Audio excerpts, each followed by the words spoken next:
స్నేహితులారా, భగవద్గీతలో భగవంతుడు శ్రీకృష్ణుడు చెప్పారు, కర్మలు మనసు నుంచి, మాటల నుంచి, శరీరం నుంచి మనం చేసే మంచి లేదా చెడు పనులు అవి తప్పకుండా ఫలితాన్ని ఇస్తాయి. ఈ జన్మలో లేదా ముందు జన్మలలో అయినా ప్రపంచంలో ఏ శక్తి కూడా మన కర్మల ఫలాన్ని రద్దు చేయలేదు. సరళంగా చెప్పాలంటే మనం చేసిన మంచి చెడు కర్మల ఫలాలను తప్పకుండా అనుభవించాలి. నీతి శాస్త్రాలు మనిషి కర్మలను రైతుతో పోల్చాయి. రైతు తన పొలంలో ఏ విత్తనం వేస్తాడో అదే పంటగా కోస్తాడు. ఈ సూత్రానికి వ్యతిరేకంగా ఎప్పుడూ జరగలేదు. అందుకే సామెతలో చెప్పారు, ముండ్ల చెట్టు వేస్తే మామిడి ఎక్కడి నుంచి వస్తుంది అని. ఈ వ్యవస్థను భగవంతుడు సృష్టిలో మనుషులకు అమలు చేశాడు. భగవంతుడు మనిషిని కర్మలు చేయడానికి స్వేచ్ఛగా వదిలేశాడు. మనిషి తన ఇష్టం వచ్చినట్టు మంచి లేదా చెడు కర్మలు చేయవచ్చు. మంచి చెడు విచక్షణ మన వివేకంపై ఆధారపడి ఉంటుంది.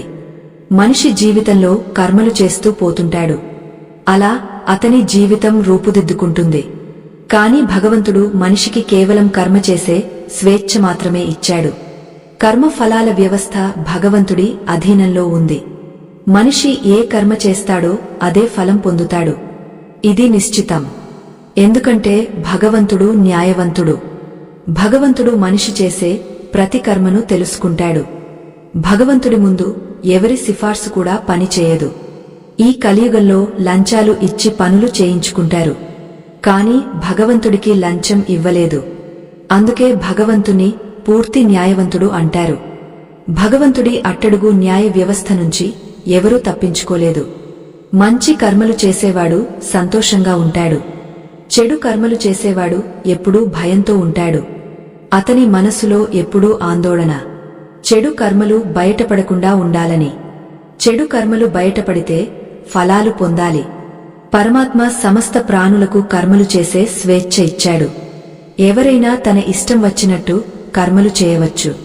కర్మల స్వేచ్ఛ వల్ల జీవితంలో కొత్తదనం ఉంటుంది. స్వేచ్ఛ లేకపోతే జీవితం జీవితంలా ఉండదు. ఈ స్వేచ్ఛ వల్ల మనిషి పాప పుణ్యాలు చేస్తాడు లేదా ముక్తి పొందుతాడు. కర్మల స్వేచ్ఛ వల్ల ప్రతి మనిషికి తన ఫలం పొందుతాడు, అనుభవిస్తాడు. అందుకే ఈ ప్రపంచంలో ఎన్నో రకాల ఆలోచనల మనుషులు ఉన్నారు. అందుకే భగవంతుడు శ్రీకృష్ణుడు భగవద్గీతలో చెప్పారు, సమస్త ప్రాణులు కర్మలు చేయడానికి స్వేచ్ఛగా ఉన్నాయి. మనిషి ఎన్నో రకాల కర్మలు చేస్తాడు. వాటిలో చాలా కర్మలు బంధనాలు కలిగించేవి. బంధనం అంటే ఫలం ఇచ్చి మనిషిని సంసారంలో ఇరికించేవి. ఎందుకంటే అవి ఆసక్తి అహంకారంతో చేసేవి. కొన్ని కర్మలు మరో రకం. మనం చేస్తాము కాని ఫలం మన చిత్తంలో చేరదు. అలాంటి కర్మలు చేసే విధానాన్ని శ్రీకృష్ణుడు చెప్పారు. కర్మలో ఆసక్తి లేకుండా చేయాలి. అందుకే శ్రీకృష్ణుడు చెప్పారు, ఆ కర్మలను నాకు సమర్పించు అని. ఇది ఒక ప్రక్రియ. దానిలో మనిషికి కర్మ చేసే అహంకారం ఉండదు.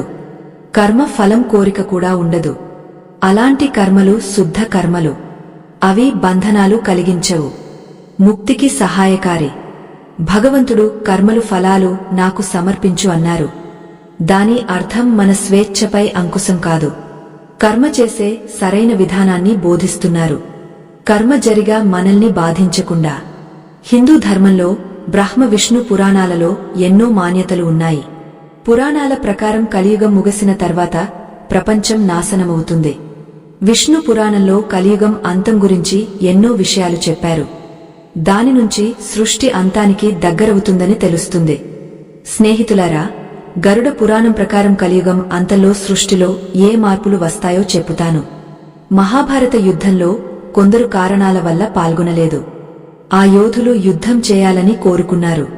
ఇప్పుడు వారి కోరిక కలియుగం అంతంలో నెరవేరుతుంది. భగవంతుడు విష్ణువు దశావతారంలో కల్కి అవతారం తీసుకుంటాడు. భగవంతుడు బలరాముడు మహాభారతంలో పాల్గొనలేదు. బలరాముడే జగన్నాథపురిలో బలభద్రుడిగా పూజలందుకుంటాడు.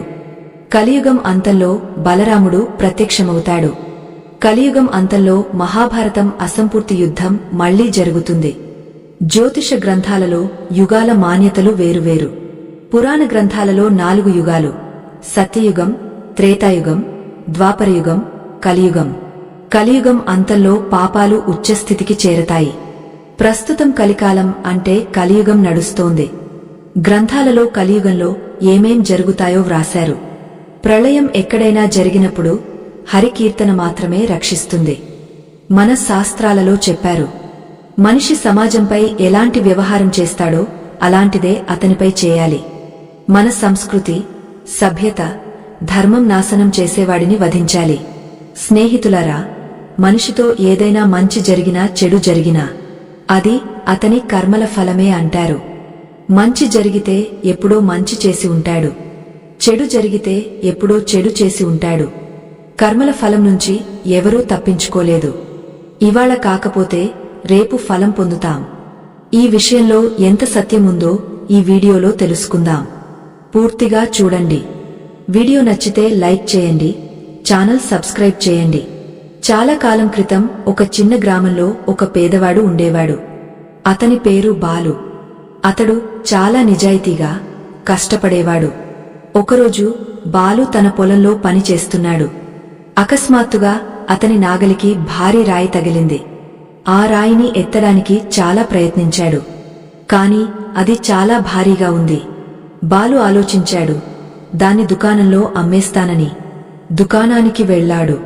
దుకాందారుడు చూసి అడిగాడు, బాలు, ఈ రాయి ఎక్కడి నుంచి తెచ్చావు అని. ఇది చాలా విలువైనది అని. బాలు నిజం చెప్పాడు. దుకాణదారా, నా పొలంలో దొరికింది. దీన్ని అమ్మి నా కుటుంబ అవసరాలు తీర్చుకోవాలని. దుకాణదారుడు రాయి ధర తెలుసుకుని ఆశ్చర్యపోయాడు. బాలు, నీకు దీని ధర తెలుసా అని అడిగాడు. బాలు చెప్పాడు, తెలియదు కాని అమ్మి కుటుంబాన్ని పోషించుకుంటాను అని. దుకాణదారుడు బాలు నిజాయితీ చూసి పూర్తి ధర ఇచ్చాడు. బాలు, నీ నిజాయితీకి నేను నీ స్నేహితుడిని అని. నువ్వు నిజం చెప్పావు. నిజాయితీ ధర చాలా ఎక్కువ. ఎందుకంటే చాలామంది నిజాయితీ లేకుండా అబద్ధాలు చెప్తారు. స్నేహితులారా, ఈ కథ నుంచి మనకు సిక్కే పాఠం, ఎప్పుడూ నిజాయితీగా పని చేయాలి. నిజాయితీ మనల్ని మంచి మనిషిగా చేస్తుంది. మనిషి పూర్తి జ్ఞాని కాదు. అందుకే కర్మఫలాన్ని సరిగా అర్థం చేసుకోకుండా భాగ్యాన్ని తిట్టుకుంటాడు. విధి నిర్ణయాల ప్రకారం కర్మఫలం ఎప్పుడు ఎలా ఎక్కడ ఎలాంటి రూపంలో వస్తుందో ఎవరూ చెప్పలేదు. కాని మంచి కర్మలకు మంచి ఫలం తప్పకుండా వస్తుంది. చెడు కర్మలకు చెడు ఫలం. స్నేహితులారా, రవి అనే అనాథ బాలుడు ఉండేవాడు. అతని తల్లిదండ్రులు బాల్యంలోనే మరణించారు. నానమ్మ తాతలు ఎవరూ లేరు. అనాథాశ్రమంలో పెరిగాడు. పట్టణంలో చాలా తెలివైనవాడు. పెద్దవాడైన తర్వాత సైన్యంలో ఉద్యోగం వచ్చింది. అధికారి అయ్యాడు. సైన్యంతోనే ఉండేవాడు. ఇంటికి రాడు. ఎందుకంటే ఎవరూ లేరు. పెళ్లి కూడా చేసుకోలేదు. వేతనం మొత్తం ఆదా చేసేవాడు.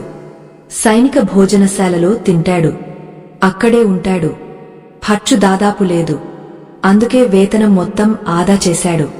ఆ భోజనశాలకు సూర్యనారాయణ అనే సేత్ వచ్చేవాడు. అతడు భోజనశాలకు చిన్న సరఫరాదారు. చాలా రోజుల నుంచి ఇద్దరూ పరిచయం. ఒకరోజు సూర్యనారాయణ చెప్పాడు, రవి, నీ డబ్బు బ్యాంకులో ఉంది. నా వ్యాపారంలో పెట్టు. మంచి లాభం ఇస్తాను అని. రవి స్పష్టంగా మానేశాడు. నాకు డబ్బు లోభం లేదు అని. ప్రభుత్వం ఇచ్చింది ఖాతాలో ఉంది. అవసరం వస్తే ఉపయోగిస్తాను అని. సేత్ చెప్పాడు, అది ఏమిటి? నన్ను స్నేహితుడిగా భావిస్తే సహాయం చెయ్యి. డబ్బు తిరిగి ఇస్తాను. ప్రస్తుతం నీకు అవసరం లేదు అని. రవి చెప్పాడు, మీ మాట సరికాని తిరిగి ఇస్తారని గ్యారంటీ ఏమిటి అని. సేత్ చెప్పాడు, ప్రమాణం చేసి చెప్తున్నాను, మోసం చేయను అని. రవి చెప్పాడు, సేత్ గారు, డబ్బు కోసం మనుషులు ఏమైనా చేస్తారు. కాని సరే, మీ మాట నమ్ముతాను.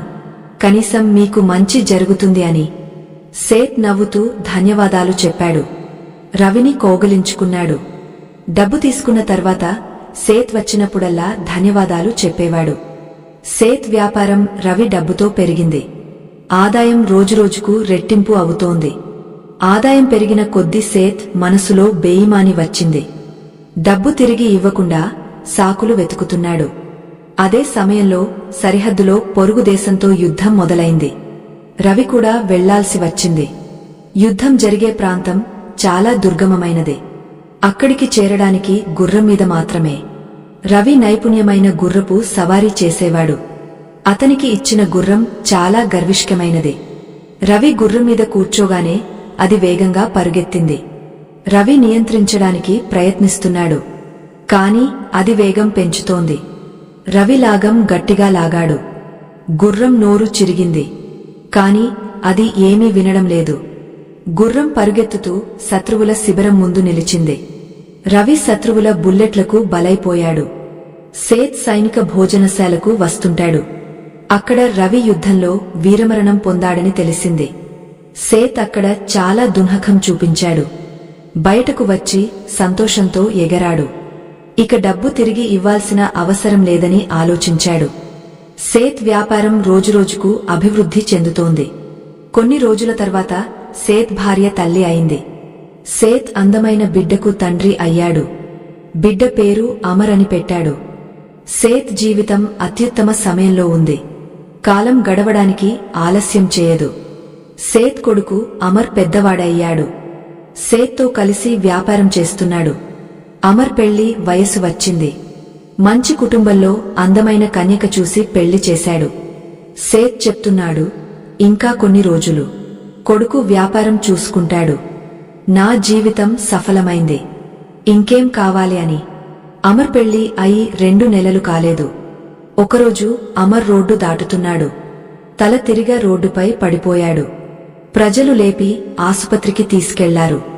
అతని మెదడు పరీక్షలు చేశారు. అమర్కు మెదడు క్యాన్సర్ ఉందని తెలిసింది. సేత్ డాక్టర్లతో చెప్పాడు, డబ్బు గురించి చింతించకండి, చికిత్స చేయండి అని. డాక్టర్లు ఆసుపత్రులు మార్చాడు.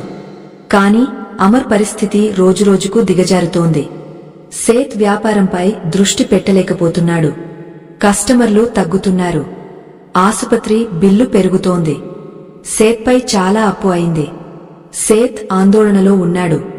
అమర్ను డాక్టర్లు నిరాశపరిచారు. సేత్ ఓడిపోయాడు. ఏదైనా అద్భుతం జరగాలని కూర్చున్నాడు. అద్భుతం జరగలేదు. అమర్ ప్రపంచాన్ని వదిలి వెళ్లిపోయాడు. అతను మరణించాడు. నెలల తరబడి జీవిత పోరాటం తర్వాత అమర్ ఓడిపోయాడు. సేత్ ఇంట్లో హాహాకారాలు మొదలయ్యాయి. సేత్ భార్య, అమర్ భార్య అంతా ఏడుస్తున్నారు. ఇంటి పనివారు కూడా ఏడుస్తున్నారు. ఒక సాధువు అటుగా వెళ్తున్నాడు. కరుణామయ ఏడుపు విని ఆగాడు. అక్కడికి వెళ్లి సాధువు చెప్పాడు, ఏడవడం వల్ల ఏమీ లేదు, జరగాల్సింది జరిగింది అని. సాధువు మాటలు విని సేత్ కోపంగా చెప్పాడు, నాకు ఎందుకు అని. సాధువు సేత్తో చెప్పాడు, అంతా కర్మఫలమే, చెల్లించుకుని పోతాం. ఇవాళ చాలా ఏడుస్తున్నావు, నిన్న చాలా సంతోషపడ్డావు అని.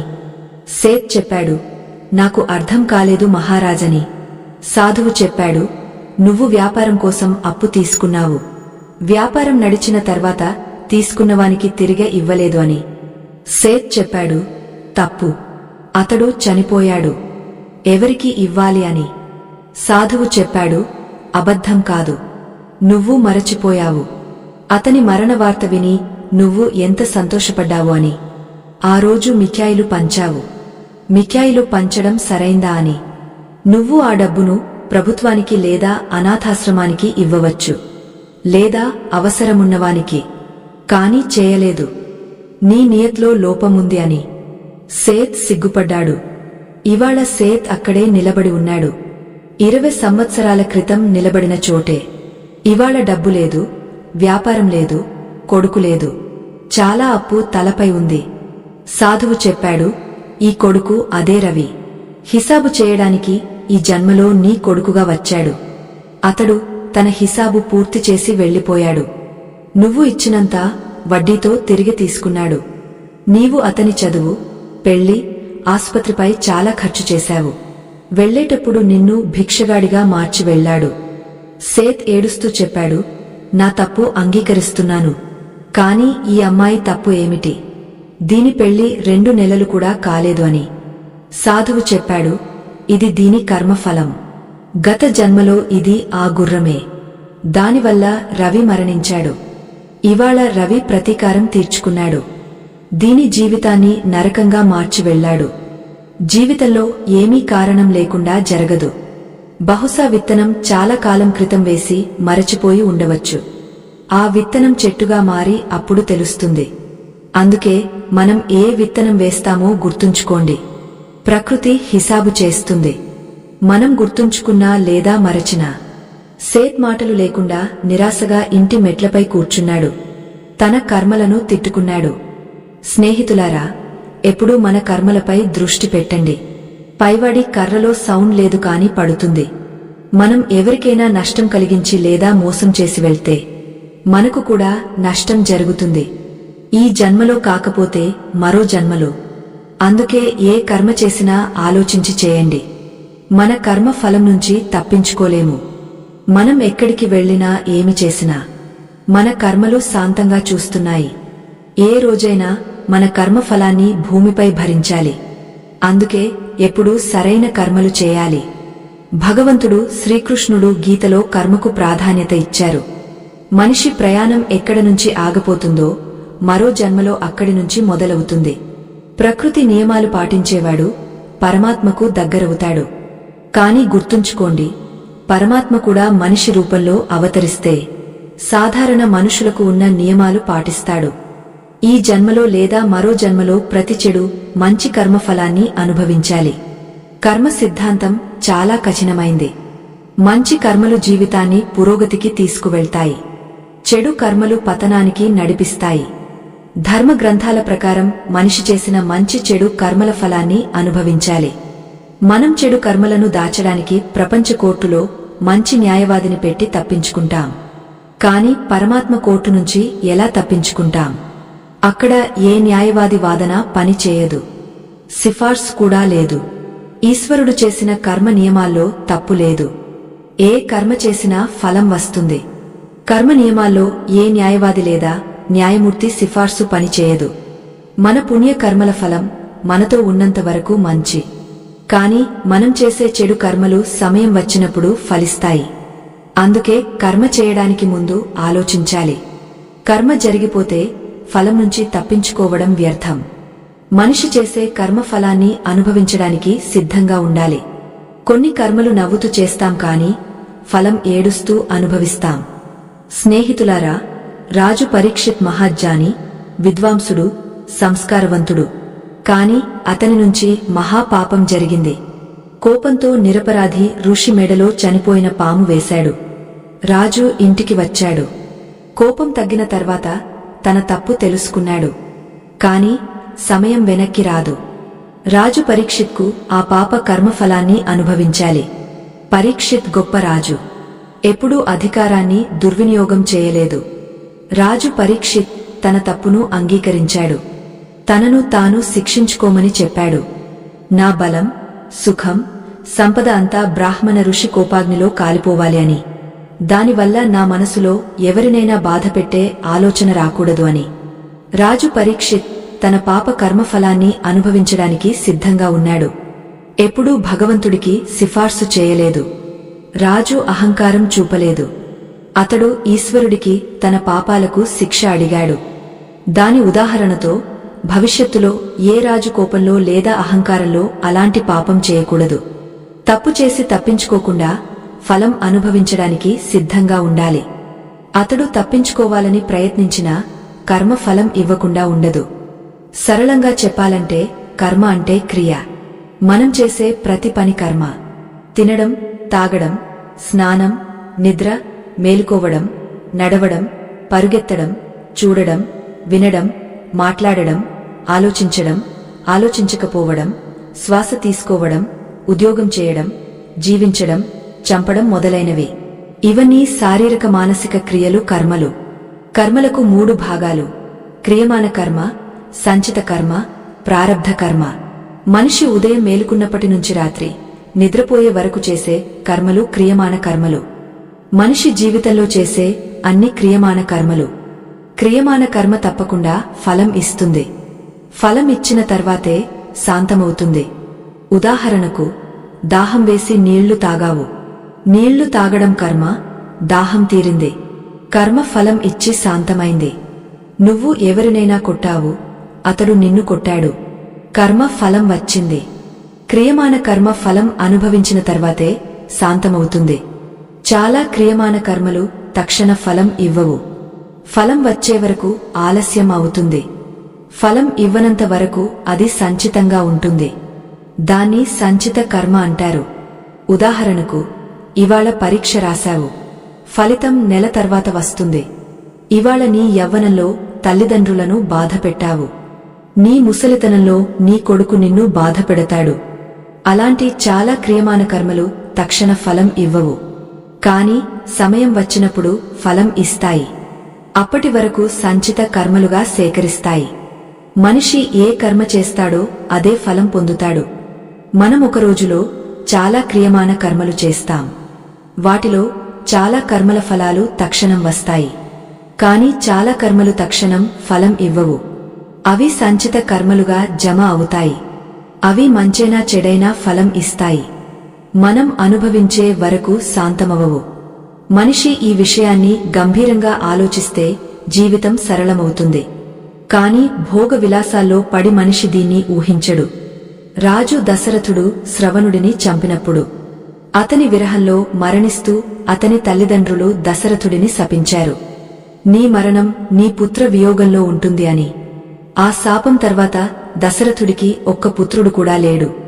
కాబట్టి ఆ క్రియమాన కర్మ ఫలమిచ్చి శాంతమైంది. కాని అది సంచిత కర్మగా జమ అయింది. తర్వాత దశరథుడికి 4 పుత్రులు పుట్టారు. వారు పెద్దవారై పెళ్లిళ్లు జరిగాయి. భగవంతుడు శ్రీరాముడి రాజ్యాభిషేకం రోజు వచ్చింది. అప్పుడు సంచిత కర్మ ఫలం ఇవ్వడానికి సిద్ధమైంది. ఆ శుభదినానే దశరథుడికి ఫలం వచ్చి శాంతమైంది. ఆలస్యం లేదు. శుద్ధ చైతన్య పరాత్పర బ్రహ్మ మనిషి రూపంలో పుట్టిన శ్రీరాముడు. అతని పాదధూళి స్పర్శతో శిల అహల్యగా మారుతుంది. స్పర్శతో రాయికి జీవం వస్తుంది. ఆ పరబ్రహ్మ శ్రీరాముడు తన తండ్రి ఆయుష్ను పెంచవచ్చు. కాని ఎవరికీ నష్టం లేదు. కాని కాదు, కర్మ నియమాలు పాటించాలి. ఈశ్వరుడి ఇంట్లో ఆలస్యం లేదు, అన్యాయం లేదు. ఇలా ఫలం ఇవ్వని క్రియమాన కర్మలను సంచిత కర్మలు అంటారు. సంచిత కర్మలు ఫలం ఇవ్వడానికి సిద్ధమవుతాయి. దాన్ని ప్రారబ్ధ కర్మ అంటారు. అనాదికాలం నుంచి పునర్జన్మల సంచిత కర్మలు ఫలం ఇవ్వడానికి సిద్ధమవుతాయి. ఆ ప్రారబ్ధ కర్మలను అనుభవించడానికి తగిన శరీరం జీవికి వస్తుంది. పూర్తి జీవితకాలంలో ఆ శరీరం ఆ ప్రారబ్ధ కర్మలను అనుభవించిన తర్వాతే జీవితం ముగుస్తుంది. మనం మంచి కర్మలు చేస్తే మంచి ఫలం వస్తుంది. జీవి సంచిత కర్మల ఫలం పొందే వరకు ఆత్మ జన్మ మరణ చక్రంలో పుట్టుతుంది. ఇలా అనాదికాలం నుంచి అనేక జన్మల సంచిత కర్మలు ప్రారబ్ధ రూపంలో ఫలిస్తాయి. వాటిని అనుభవించడానికి వివిధ శరీరాలు ధరిస్తాడు. శరీరం వచ్చినంత వరకు మోక్షం లేదు. అందుకే అనేక యోనులలో మనిషి తిరుగుతాడు. కొత్త క్రియమాన కర్మలు చేస్తాడు. వాటిలో చాలా సంచితమవుతాయి. సమయానికి ప్రారబ్ధ రూపంలో ఫలం ఇవ్వడానికి సిద్ధమవుతాయి. స్నేహితులారా, జీవితం అంత పెద్దది కాదు. దాన్ని వ్యర్థం చేయకండి. ఎప్పుడూ మంచి కర్మలు చేయండి. మీరు వెళ్లిన తర్వాత కూడా మీ జ్ఞాపకాలు ప్రజల హృదయాల్లో ఉంటాయి. మంచి కర్మలు చేయడం వల్ల మన మనసు సంతృప్తిగా ఉంటుంది. మహర్షి వ్యాసుడు చెప్పారు, ఎవరితో ఎలాంటి వ్యవహారం చేస్తామో అలాంటిదే చేయాలి. అదే ధర్మం. మోసం చేసేవాడితో మోసం చేయాలి, మంచి చేసేవాడితో మంచి చేయాలి. ఇలా ధర్మశాస్త్రాలు వేదాలలో దుష్టుల నింద చేశారు. సరైన వ్యవహారం చేయాలని ఆదేశించారు. భగవద్గీతలో శ్రీకృష్ణుడు చెప్పారు, మన భాగ్యం మన గత కర్మల ఫలమే. ఇవాళ చేసే కర్మలు మన భవిష్యత్తును నిర్ణయిస్తాయి. అందుకే ఎప్పుడూ మంచి కర్మలు చేయాలి. దాని ఫలం మంచిగా వస్తుంది. భగవద్గీతలో చెప్పారు, మనం ఎవరి భాగ్యాన్ని మార్చలేము, కాని మంచి ప్రేరణ ఇచ్చి మార్గదర్శనం చేయవచ్చు. శ్రీకృష్ణుడు చెప్పారు, శాంతి, మృదుత్వం, మౌనం, సంయమం, పవిత్రత ఈ 5 మనసును అనుశాసనంలో ఉంచుతాయి. ప్రతి మనిషిలో ఈ గుణాలు ఉండాలి. అప్పుడే సత్యమార్గంలో నడుస్తాడు. గీతలో శ్రీకృష్ణుడు చెప్పారు, మీ చెడు సమయంలో సహాయం చేసిన వారికి ఎప్పుడూ రుణపడి ఉండండి. అంజాం తెలిసినా కర్ణుడు మిత్రత్వం నిభాయించాడు. శ్రీకృష్ణుడి ప్రకారం జీవితంలో అవకాశం వస్తే సారథిగా ఉండండి, స్వార్థపరుడిగా కాదు. అహంకారం మనిషిని తన వినాశానికి కారణమైన పనులు చేయిస్తుంది. అందుకే మనిషి త్వరగా అహంకారాన్ని వదిలేయాలి. శ్రీకృష్ణుడు చెప్పారు, కర్మ అంటే పంట. మనిషి తప్పకుండా తానే కోయాలి. అందుకే మంచి విత్తనాలు వేయండి, పంట మంచిగా వస్తుంది. గీత కర్మవాదానికి ప్రాధాన్యత ఇస్తుంది. కాని కర్మహాని, లాభాల్లో మునిగిపోతే కర్మగతి మందగస్తుంది, లక్ష్యం దూరమవుతుంది. అందుకే కర్మగతి నిరంతరం నడవాలి, మందపడకూడదు. అందుకే శ్రీకృష్ణుడు అర్జునుడికి ఈ మహా సందేశమిచ్చాడు. చింత చేయకుండా యుద్ధం చెయ్యి. ఎవరు ఓడిపోతారు, ఎవరు గెలుస్తారు అనేది పరిస్థితుల ప్రకారం నిర్ణయమవుతుంది. ఈ మాట మన జీవితంలో కూడా పూర్తిగా అమలవుతుంది. మనం అన్ని విషయాల లాభ నష్టాలు చూసి పని మానేస్తే చివరికి ఏమవుతుందో మనకు తెలుసు. ఈ ప్రపంచంలో ఏ ప్రాణి లేదా వస్తు అమరమైంది కాదు. ఇది తెలిసినా మనం కర్మలు ఎందుకు చేస్తాం? ఎందుకంటే ప్రపంచ వ్యవస్థ సుగమంగా నడవాలి, అరాజకత లేకుండా.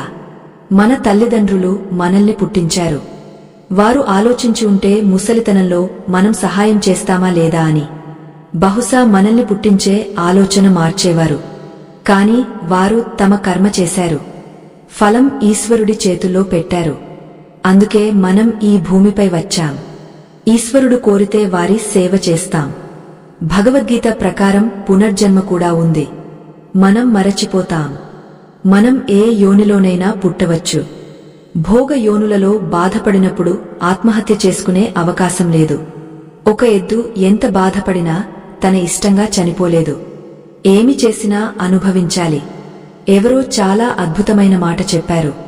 కళ్ళు శాశ్వతంగా మూసుకునే ముందు తెరుచుకుంటే జీవితం సరిదిద్దుకుంటుంది. స్నేహితులారా, మనం ఏ కర్మ చేయకపోతే జీవితం వ్యర్థం. కష్టపడి పని చేస్తే ఫలం తప్పకుండా వస్తుంది. స్నేహితులారా, కష్టపడి మాత్రమే విజయం వస్తుంది. కష్టపడకపోతే విజయం ఎక్కడి నుంచి వస్తుంది? మీరు కష్టపడాలి, నిజాయితీగా ప్రయత్నాలు చేయాలి. ఫలితం మంచిగా రాలేదని అంటే మన ప్రయత్నాల్లో ఉందా అని మననే అడగాలి. స్నేహితులారా, పురాణాల్లో చెప్పారు, మనకు దొరికే తల్లిదండ్రులు, అన్నదమ్ములు, భార్యాభర్తలు, కోడలు, కొడుకులు ఇవన్నీ మన గత జన్మల ఆధారంగానే వస్తాయి. ఈ జన్మలో మనకు వారితో సంబంధం ఉంది. వారు గతంలో ఎప్పుడో మనతో సంబంధం ఉన్నవారే. ఏదో హిసాబు పూర్తి చేయడానికి ఈశ్వరుడు మనల్ని భూమిపైకి పంపుతాడు. స్నేహితులారా, ఒక గ్రామంలో ఒక రైతు తన కుటుంబంతో జీవించాడు. అతని భార్యతో పాటు అతడు చాలా సద్గుణవంతుడు. వారికి ఒక కూతురు ఉంది. ఆమె వికలాంగురాలు. రైతు, అతని భార్య ఆమెను చూసి చాలా బాధపడేవారు. వారు ఆమె కాళ్లకు చికిత్స చేయించారు. కాని ఫలితం లేదు. అందుకే వారిద్దరూ ఆమె సేవ చేసేవారు. ఆమె కాళ్లకు మర్దన చేసేవారు. తమ చేతులతో ఆమెకు అన్నం తినిపించేవారు. కాని రైతు ఎప్పుడూ ఆలోచించేవాడు, తమ తర్వాత ఆమె ఎవరు చూసుకుంటారని. రైతు గ్రామానికి దగ్గరలోని మరో గ్రామంలో ఒక సాధువు ఉండేవాడు. ఆ సాధువు ప్రసిద్ధుడు. రైతు తన భార్యతో కలిసి ఆ సాధువు సేవలో పాల్గొనేవాడు. అతని ఉపదేశాలు వినేవాడు. అక్కడికి వచ్చిన వారి సేవ చేసేవాడు. ఒకరోజు సాధువు ఉపదేశం ముగిసిన తర్వాత రైతు చెప్పాడు, స్వామీ, నేను, నా కుటుంబం మీ సేవ చేస్తాం. ప్రజల సేవ చేస్తాం. ఎప్పుడూ ఎవరికీ చెడు చేయము. ధర్మ మార్గంలో నడుస్తాం. నిజాయితీగా భగవంతుడిని పూజిస్తాం. అయినా మా కూతురు వికలాంగురాలిగా ఎందుకు పుట్టింది? ఆమెను అలా చూస్తే మాకు బాధగా ఉంది. రైతు మాటలు విని సాధువు కళ్ళు మూసుకున్నాడు. కొంత సమయం తర్వాత కళ్ళు తెరిచాడు. నీ గత జన్మ చూశాను అని చెప్పాడు. ఇదంతా నీ గత జన్మ పాపాల ఫలమని. సాధువు చెప్పాడు, గత జన్మలో నీవు నీ భార్య, కొడుకు, కోడలితో జీవించావు. నీ కొడుకు ఊరి బయట రాజు దగ్గర పనిచేసేవాడు. గత జన్మలో నీ కోడలు ఇప్పుడు నీ కూతురు. నీ ఇంట్లో ఒక పాడి ఆవు ఉండేది. నీవు ఆవును చాలా జాగ్రత్తగా చూసుకునేవాడివి. కాని నీ కోడలితో నీ వ్యవహారం చాలా తప్పు. నీవు ఆమెను ఎప్పుడూ బాధ పెట్టేవాడివి. ఆమెకు కఠిన మాటలు అనేవాడివి. నీ చెడు మాటలు విని ఆమె చాలా బాధపడేది. కాని ఏమీ అనలేదు. ఒకసారి ఆమె స్నేహితులతో కలిసి జాతరకు వెళ్ళింది. తిరిగి వచ్చినప్పుడు నీవు కోపంతో ఒక కర్ర విసిరావు. అది ఆమె కాలికి తగిలి ఎముక విరిగింది. ఆమె ఒక కాలు ఎత్తుకుని నడవసాగింది. జీవితాంతం ఆమె బాధలోనే ఉంది. కాని ఏమీ అనలేదు. ఈ జన్మలో నీ కూతురు ఆ కోడలే తన హిసాబు పూర్తి చేయడానికి వచ్చింది. గత జన్మలో నీవు ఆమెను ఏడిపించావు. ఈ జన్మలో ఆమె నిన్ను ఏడిపిస్తోంది. అయినా గత జన్మలో నీవు ఆవు సేవ చేశావు. దానివల్ల ఈ జన్మలో నీకు స్వచ్ఛమైన బుద్ధి వచ్చింది. అందుకే నీకు ఎక్కువ చెడు జరగదు. నీ కర్మలకు సజా వచ్చింది. అందుకే ఎప్పుడూ మంచి కర్మలు చేయాలి. కర్మఫలం ప్రతిక్షణం మనకు వస్తుంది. ప్రతి శ్వాసలో ఏదో ఒక సంఘటన జరుగుతోంది. అది మన కర్మల ఫలమే. కర్మల వల్లే మనం శ్వాస తీసుకోగలుగుతున్నాం. ఎవరిదో శ్వాస ఆగపోతుంది. కర్మ మన శరీరం, ఫలం మన నీడ. రెండూ ఎప్పుడూ కలిసి ఉంటాయి. కర్మ వల్లే ఒకరు సులభంగా శ్వాస తీసుకుంటారు. మరొకరు ఆస్తమాతో ఊపిరి ఆడక బాధపడతారు. కర్మఫలాన్ని నిద్రలో, మెలకువలో, లేస్తూ కూర్చుంటూ అనుభవించాలి. కొన్ని కర్మఫలాలు తక్షణం వస్తాయి. కొన్ని కర్మఫలాలకు జన్మలు జన్మలు ఆగాలి. ఉదాహరణకు ఎవరైనా నీటిలో చేయి పెడితే తడిసిపోతుంది. అది తక్షణం. కాని ఎవరినైనా బాధపెట్టి తొందరపెట్టావు, ఆ ఫలం ఆ జన్మలో రాకపోవచ్చు. కాని ఆలస్యంగానైనా దుష్ఫలితం అనుభవించాలి. దానినుంచి ఎవరూ తప్పించుకోలేరు. శ్రీరాముడైనా సరే, అతడు బాలిని దాచి చంపాడు. దాని ఫలితంగా శ్రీకృష్ణ అవతారంలో బాలి శికారిగా వచ్చి చంపాడు. మనం ఎవరికైనా సహాయం చేస్తే ఈశ్వరుడు ఆ సహాయాన్ని ఎన్నో రెట్లు చేసి తిరిగి ఇస్తాడు. మంచి కర్మ ఎప్పుడూ వృధా కాదు. చెడు కర్మ కూడా వృధా కాదు. మానసిక కర్మలకు కూడా సజా ఉంటుంది. అందుకే చెప్పారు ఆవుదూడ సామెత, 100 ఆవుల మధ్య తన తల్లిని కనుక్కుంటుంది. అలాగే కర్మ తన కర్తను కనుక్కుంటుంది. మనిషి కర్మ చేయడం నుంచి తప్పించుకోలేడు. ఎవరి దగ్గర డబ్బు తీసుకుని తిరిగి ఇవ్వకపోతే ఏ జన్మలోనైనా నౌకరుగా లేదా పెంపుడు జంతువుగా వారి సేవ చేస్తాడు. హిసాబు పూర్తి అవుతుంది. ఎవరి మంచి కోరినా అది మీ కిస్మత్లోని కంటకాలను తొలగిస్తుంది. మీరు గమనించకముందే. అందుకే శాస్త్రాలు సత్కర్మలపై ఒత్తిడి చేస్తాయి.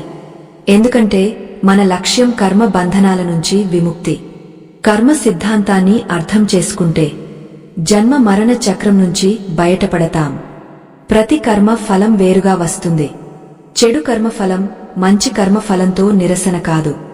రోజువారీ కర్మల ఫలం తక్షణం వస్తుంది. కాని కొన్ని కర్మల ఫలం సంచితమవుతుంది. ఈ జన్మలో లేదా మరో జన్మలో ప్రారబ్ధ రూపంలో వస్తుంది. ప్రస్తుతం చేసే కర్మలు క్రియమాణ కర్మలు. తక్షణ ఫలం ఇవ్వనివి సంచిత కర్మలు. అవి ప్రారబ్ధ రూపంలో వివిధ యోనులలో అనుభవించబడతాయి. అవి క్రమంగా నిరసన అవుతాయి. చివరగా జీవి మిగిలిన కర్మలను ప్రారబ్ధ రూపంలో తీసుకుని మనిషి యోనిలో వస్తాడు. ఇతర యోనులలో కర్మలు అనుభవించబడితే నిరసన అవుతాయి. కాని మనిషి యోనిలో ప్రారబ్ధ కర్మలు అనుభవించబడతాయి. అయినా ప్రతి అనుభవించే కర్మ కొత్త కర్మలను సృష్టిస్తుంది. మనిషి యోనిలో మొదట క్రియమాణ కర్మలు చేస్తాడు. అవి సంచిత ప్రారబ్ధ కర్మలకు మూలం అవుతాయి. ఈ చక్రం యుగయుగాలు నడుస్తుంది. జీవికి మోక్షం లభించే వరకు, జన్మ మరణ చక్రం నుంచి విముక్తి కలగనంత వరకు. సంక్షేపంగా మోక్షం గురించి చెప్పుకుందాం. మోక్షం కూడా మన కర్మలపై ఆధారపడి ఉంటుంది. మనిషి పాప పుణ్యకర్మ ఫలాలు శూన్యమైనప్పుడు అతడు మోక్ష సుపాత్రుడవుతాడు. భగవద్గీత బ్రహ్మ విద్యా శాస్త్రంలో చెప్పారు, మనం నిష్కామ భావంతో కర్మలు చేస్తే ఆ కర్మ ఫలాలను అనుభవించాల్సిన అవసరం లేదు. అంటే మనిషి యోనిలో ప్రారబ్ధ కర్మలను నిష్కామంగా అనుభవిస్తే ప్రారబ్ధ కర్మలు నిరసన అవుతాయి. కొత్త కర్మలు రావు. అంటే సంచితం కావు, కొత్త ప్రారబ్ధం ఏర్పడవు. నిష్కామ కర్మ అంటే స్వయాన్ని ఈశ్వర దాసుడిగా భావించి ఈశ్వర వచనాల ప్రకారం కర్తవ్యం నిర్వర్తించడం. కాని ఫలాపేక్ష లేకుండా. స్నేహితులారా, జీవితం అంత పెద్దది కాదు.